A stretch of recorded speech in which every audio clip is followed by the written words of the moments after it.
Hello again.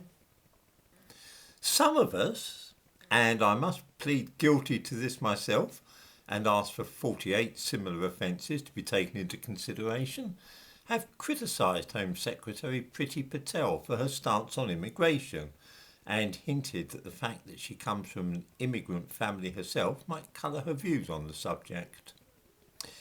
It seems that we may be doing her an injustice. I have been reading a speech made in 1966 by the then Home Secretary, Roy Jenkins, and blow me if it might not have been written for Priti Patel herself. She could read it out tomorrow and it would fit in perfectly with her policy on immigration. Yesterday I read out extracts from two speeches from this book, which is a collection of great modern speeches.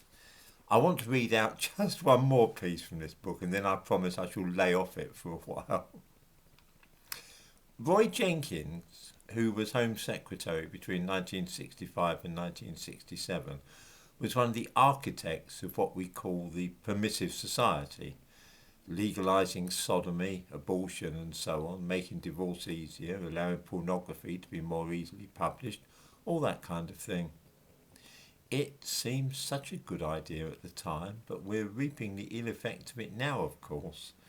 We can see Roy Jenkins in the thumbnail to this video. On May the 23rd, 1966, Jenkins gave a speech in London at the appointment of Mark Bonham Carter as the first head of the newly created Race Relations Board. Mark Bonham Carter was, of course, actress Helena Bonham Carter's uncle, and his mother was Asquith's daughter, Violet. But I digress.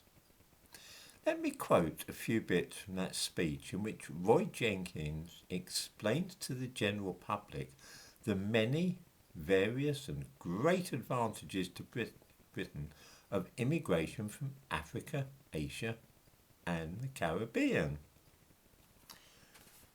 Where in the world is there a university which could preserve its fame, or a cultural centre which would keep its eminence, or a metropolis which could hold its drawing power if it were to turn inward and serve only its own hinterland and its own racial group? To live apart for a person, a city, a country, is to lead a life of declining intellectual stimulation. Yes, we all know how much intellectual stimulation immigration has brought to the country. Nor should we underestimate the special contribution which has been made by the recent immigrants from the West Indies, from India and Pakistan, and from other Commonwealth countries. Some are highly gifted with outstanding talents in a wide variety of human activities. They and many others are making a major contribution to our national welfare and prosperity. They work in our hospitals as doctors and nurses. They build houses and run transport services in our cities. They help to fill the many labour shortages, particularly in urban areas, especially in vital but undermanned public services which go with a full employment society. And he continues. Where are we now? Without them, our doctor shortage would become still more chronic. Many of our hospitals and institutions, particularly those performing tasks like the care of the aged, which are medically unglamorous but socially essential, would have to close down, and our urban public transport systems would be reduced to skeleton services with mounting public inconvenience and a disastrous effect upon private car road congestion. And right there we hear precisely the same crisis in the National Health Service about which we are always hearing today.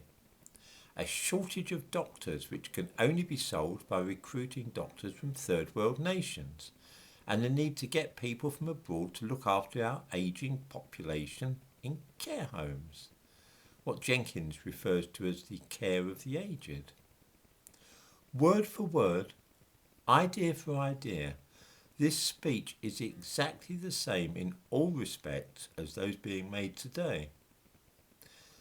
There have been 20 Home Secretaries between Roy Jenkins and Priti Patel, but nearly 60 years later we still have a shortage of doctors and care workers which can only be alleviated by immigration. It is hard not to be suspicious when you read something of this kind. As I say, almost 60 years of being culturally enriched and having all those skilled migrants, the doctors and engineers and so on, coming to live in this country, and I'm really not sure what we have to show for it.